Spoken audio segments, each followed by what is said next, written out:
Have you ever wondered what truly separates the influential from the easily forgotten? What if there was a handbook refined over millennia that sort of laid bare the hidden mechanisms of human control and influence? Welcome to the Deep Dive, where we take your sources and extract the most potent insights. Today, we're plunging into a fascinating and sometimes controversial set of observations: the 48 Laws of Power. This isn't just a book. It's presented as a guide to the arts of indirection, drawn from over 3,000 years of history.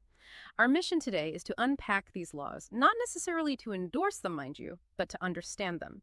You'll discover some surprising facts, historical anecdotes, and practical takeaways that shed light on why people act the way they do, hopefully helping you navigate the complexities of power dynamics in any situation without feeling overwhelmed by just the sheer volume of information. So what does this all mean for you? Let's unpack this. Yeah, it's really something how these laws are pulled from such a vast historical tapestry. It gives us consistent perspective on how power has been gained and maintained and sometimes lost. We're going to start by exploring one of the most fundamental aspects, the art of concealment and deception. It seems, truly powerful people often master the art of masking their true intentions and movements. That sounds like a powerful opening. So, where do we begin our deep dive into the practical side of this concealment? What's the first law we're looking at? We dive straight into Law 4. Always say less than necessary. The core idea here is when you're trying to impress people with words, saying more can actually make you seem common, less in control. Even, vague, open-ended statements can seem original, profound even, if you don't over-explain. Right. So it's not just about being concise, but about making your words weighty through scarcity, making them feel more significant. That makes me think of Louis XIV. Apparently, he spoke very little. His courtiers would debate endlessly, but Louis's few comments were treated like, pronouncements. And on the flip side, you have someone like the Earl of Essex speaking freely to Queen Elizabeth I, and it cost him his head. Fewer words, more impact, it seems. Exactly. It highlights a fundamental human tendency. Yeah. We tend to fill vacuums. When you say less, you deny others information, makes you harder to read. And that ambiguity, it can be deeply unsettling, gives you an advantage. It also projects this aura of self-possession, control. People often link that with power. That makes a lot of sense. So, okay, once you're controlling what you say, the next logical step is controlling what people think you're up to, right? Is that where Law 3 comes in? Precisely. Law 3 is conceal your intentions. Basic idea. If people don't know what you're really planning, they can't prepare a defense. A key tactic here is to dangle a false goal or desire to distract them.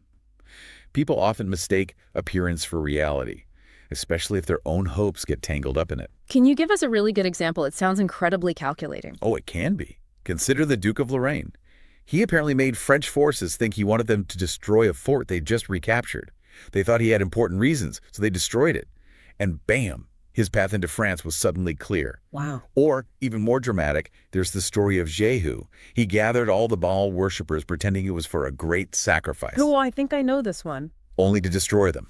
It shows how much we crave a clear story. We fill in the blanks, often conveniently, making ourselves vulnerable to misdirection. That's a powerful principle. And it leads us right into Law 26, doesn't it? Keep your hands clean, or maybe use a cat's paw. Your reputation, it says, depends more on what you conceal. Everyone messes up, but the clever ones hide it and maybe blame someone else. Exactly right. It's about avoiding direct involvement in the messy stuff, or at least making sure the trail doesn't lead back to you. Maintain that clean image.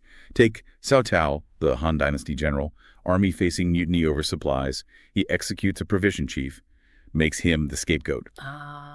Suddenly, Cao Cao looks wise and fair, not incompetent. It highlights how crucial perception is in leadership. Sometimes protecting the idea of the leader is more vital than reality. And you see this in maybe less ancient contexts, too, I'm thinking of. Wasn't there that American con artist, Yellow Kid Whale? He used an associate, a cat's paw, to hook the rich victims, so he seemed less suspicious himself. That's a perfect example. Or even Dr. Milton Erickson, the therapist, subtly provoking a reluctant husband through his wife, so the husband wants to join therapy just to argue. Yes. In all these cases, the main actor stays in the background, hands clean. It's indirect action.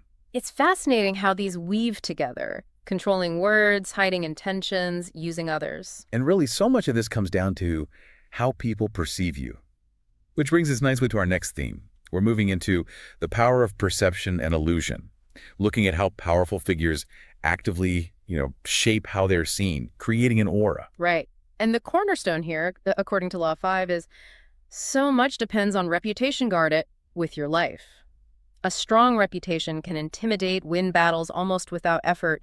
It exaggerates your It's strengths. almost like a self-fulfilling prophecy, isn't it? Yeah. Your reputation gets there before you do, wins the battle mentally. Think about General Rommel in World War II.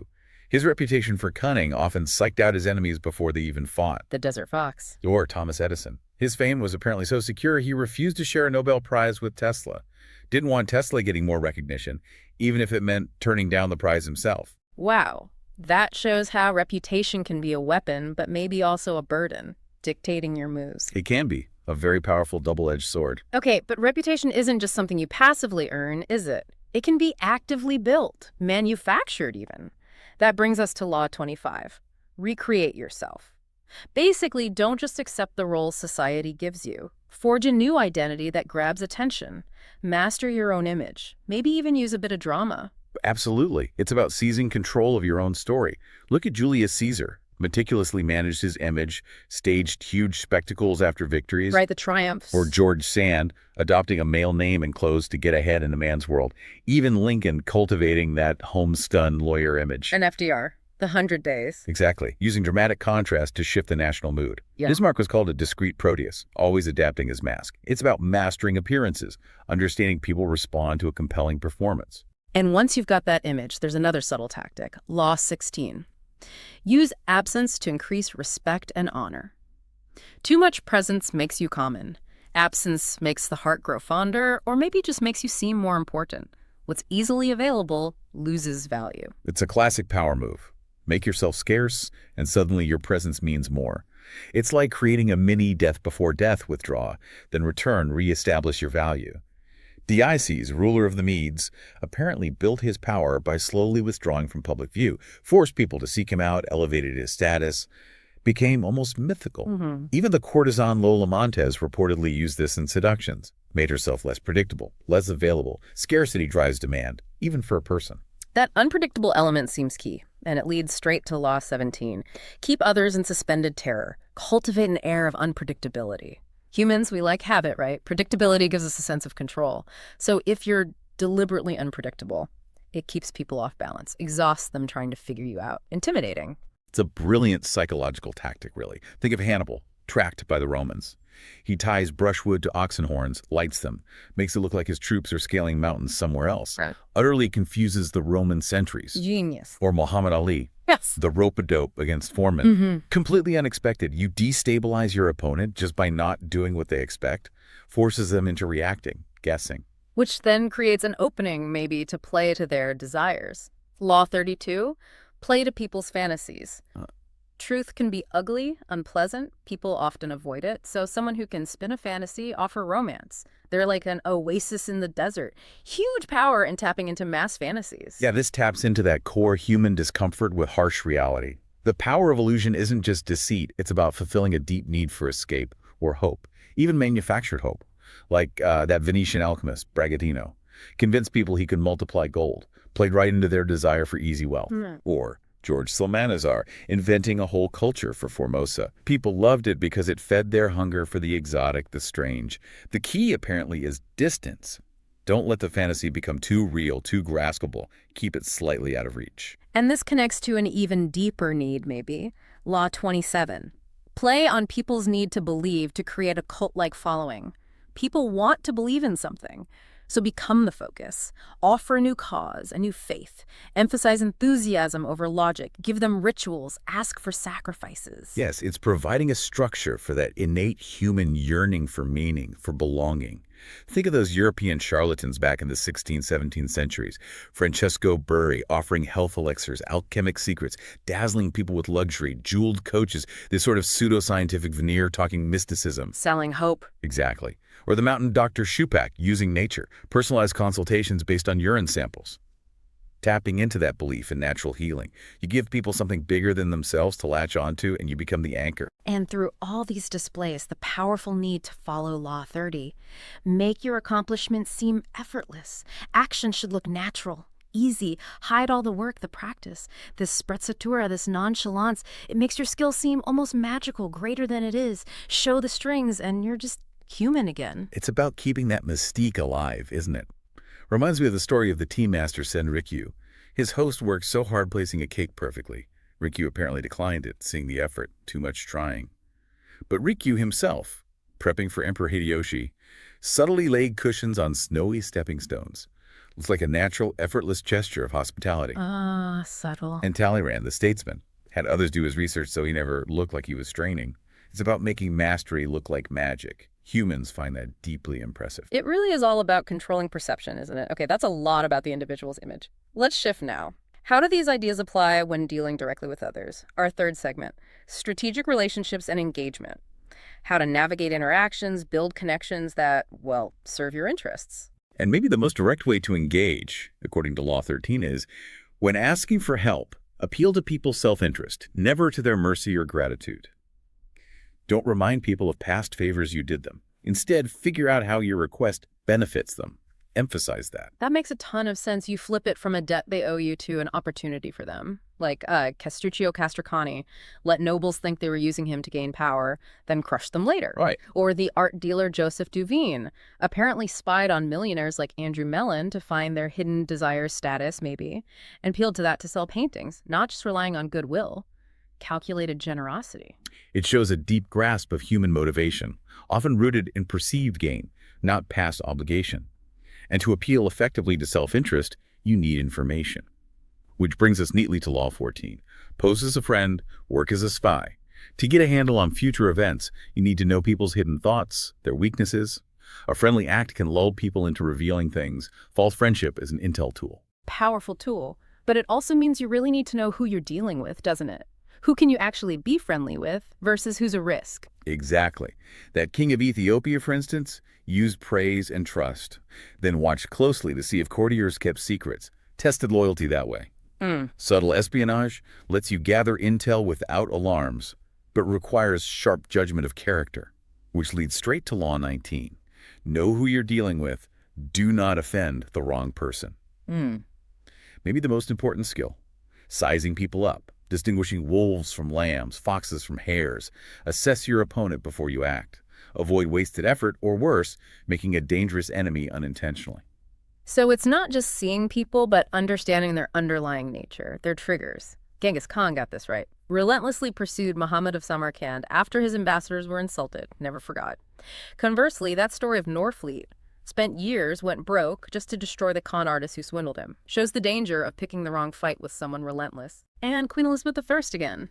Dangling marriage, but never committing, kept all those European powers circling, but none truly enraged, because she knew how to handle each personality differently. Which speaks volumes about keeping your options open.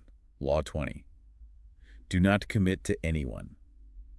Maintain your independence. Avoid emotional ties that limit your options. Commitments restrict maneuverability. Keep people guessing. Keep them interested by not fully giving yourself away. Let them pursue you. It's about creating that perpetual state of desire, anticipation, isn't it? Like Isabella d'Este, keeping Mantua neutral by playing rival Italian powers off each other, never fully committing. Yes, or Picasso, never tying himself to just one dealer. Attracted many suitors that way. And Elizabeth II's whole virgin queen persona kept suitors and nations revolving around her uncommitted. Seems core to real independence. And sometimes, to achieve that kind of position, you need people to underestimate you. Law 21. Play a sucker to catch a sucker. Seem dumber than your mark. Make your target feel smart, superior, lowers their guard. Makes them vulnerable to deception because they're not looking closely. That's a classic con setup, like Count Lustig with Al Capone. Return Capone's 50 grand pretending the plan failed. Capone was so impressed by his honesty. He thought Lustig was just down on his luck. Right. Gave him $5,000 for his trouble, assumed he was dealing with an honest, slightly incompetent guy. Or Jay Gould, the millionaire, tricked out of millions because the con man's first act of seeming honesty blinded him. The illusion of your own harmlessness, your intellectual inferiority, incredibly potent. Which links interestingly to Law 40. Despise the free lunch. Anything offered for free is probably dangerous. Usually a trick, a hidden string attached. What has real worth is worth paying for. Pay your own way, avoid gratitude traps, guilt, deceit. Generosity used strategically can actually be a sign and a magnet for power. So it's about autonomy again, avoiding hidden strings.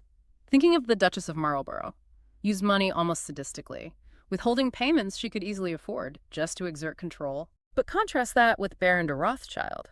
Spent fortunes on lavish balls, gifts. Not foolishness, but a strategy. To appear cultured, gain social acceptance among the wary French elite. Paying upfront bought him independence, influence. And as you engage people, Law 43 is a crucial reminder. Work on the hearts and minds of others. Force creates resistance. You have to seduce others, make them want to move your way. How? By understanding their individual psychology, their weaknesses, soften resistance by playing on emotions, what they cherish, what they fear. That's deep psychology. Marie Antoinette famously failed here, right? Ignored her people's feelings, indulged herself, created massive resentment. A tragic example. Whereas T.E. Lawrence and WWI believed in winning over each soldier's mind individually, psychological motivation beats brute force. And speaking of psychology, there's Law 44, disarm and infuriate with the mirror effect. Mirroring others' actions, words, maybe even underlying feelings can unsettle them, infuriate them, or even seduce them. Plays on narcissism. Reflect their inner thoughts, they feel understood, maybe even loved. This sounds like a very delicate tool, though, like Ivan the Terrible feeling disrespected, makes a weak noble the Tsar for 2 years, mirrors the perceived weakness of his own power back at everyone until they beg him to return. A brutal mirror. But then Alcibiades mirrors Socrates' sobriety to get close, but overdoing the mirroring leads to betrayal, ultimately his murder. Fine line between connection and creepy mimicry. Definitely a fine line. What's really striking here is just the sheer range of these strategies. Intimate deceptions, grand public illusions. It's all about understanding how human behavior can be influenced on every level. Which leads us to our final section. Strategic planning and adaptability. The importance of foresight, flexibility, and crucially, knowing when to stop. Okay, starting with Law 29, plan all the way to the end. Most people just focus on the happy ending, not the potential problems. Like the gods on Olympus see the whole path. Foresight lets you act fast when the time comes. Clarity reduces anxiety, the need to just react. It's the difference between a gambler and a chess master. Yeah. Otto von Bismarck planned every step toward unifying Germany under Prussia, even started wars, not just for land, but specific political results down the line. Calculated. Contrast that with the Athenians invading Sicily. Only saw the glorious end, not the dangers of a long-distance war. Failed disastrously. It's about seeing the whole board, every possible outcome. And once you've maybe achieved your goal, Law 47 is vital. Do not go past the mark you aimed for. In victory, learn when to stop. Victory feels good, but it's dangerous. Success makes you emotional, maybe cocky, prone to just repeating what worked before, blindly. Good luck can be worse than bad luck sometimes, deludes you. It's a powerful lesson in self-mastery. Cyrus the Great won so much that overextended against Queen Tamiris in the Messager. Humiliating defeat, death, pushed too far. Learn the hard way. But Madame de Pompadour kept her power by knowing when to stop being the king's mistress physically. Encouraged him to take younger lovers who weren't a threat to her real influence. Knowing when to stop is an art. Wisdom over raw ambition. Which then brings us to maybe the ultimate adaptability law, Law 48. Assume formlessness. A visible plan makes you a target. Be adaptable, fluid like water. Never bet on stability, because nothing's certain. Everything changes. Avoid being a sitting duck. It's the ultimate defense, really. Sparta, great military, but so rigid, couldn't adapt to Athenian money flowing in, led to corruption, collapse. Let me bend. Whereas Rommel, again, in North Africa, his success came from fluid, lightning-fast decisions, adapting on the fly, not sticking to rigid plans. And Catherine the Great in Russia, a foreigner, survived, thrived by having new preconceived ideas, constantly adapting her style to the people, the resistance. Be elusive, unpredictable in your overall strategy, hard to pin down. And finally, maybe to protect that fluidity, avoid getting dragged into pointless fights. Law 36. Disdain things you cannot have. Ignoring them is the best revenge. Acknowledging annoyances gives them power, makes them real. Suffer less worry, just ignore what can't really harm you long term. Contempt is a king's tool. It's about conserving your energy, your focus, for what actually matters. King Henry VIII ignored the Pope's excommunication, the criticisms about his divorce, established the Church of England, just canceled out his opponents by refusing to engage on their terms. Right. Compare that to President Wilson's long, futile chase after Pancho Villa in Mexico. Only made Ville more popular. Instead of showing disdain, letting him fade. Sometimes the strongest move is no move, a quiet dismissal that deflates your opponent. Wow.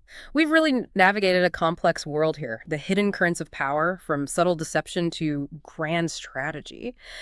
And understanding these laws, again, it's not presented as a manual for manipulation, but maybe as a way to see the world more clearly, identifying patterns, anticipating actions, making more informed choices for yourself. It's like a shortcut to being truly well informed, respecting your time, your curiosity. Definitely. If you zoom out, these laws offer a window into the long game of human behavior. Under pressure, under ambition, they highlight these fundamental drives, these reactions that just keep showing up across cultures, across centuries, often just beneath the surface of everyday life. So as you go about your day, maybe consider which of these laws of indirection do you see playing out around you in your workplace, in the news, maybe even in your own interactions? And knowing what you now know about this subtle dance of power, how might you choose to shake your own presence in the world? What stands out to you?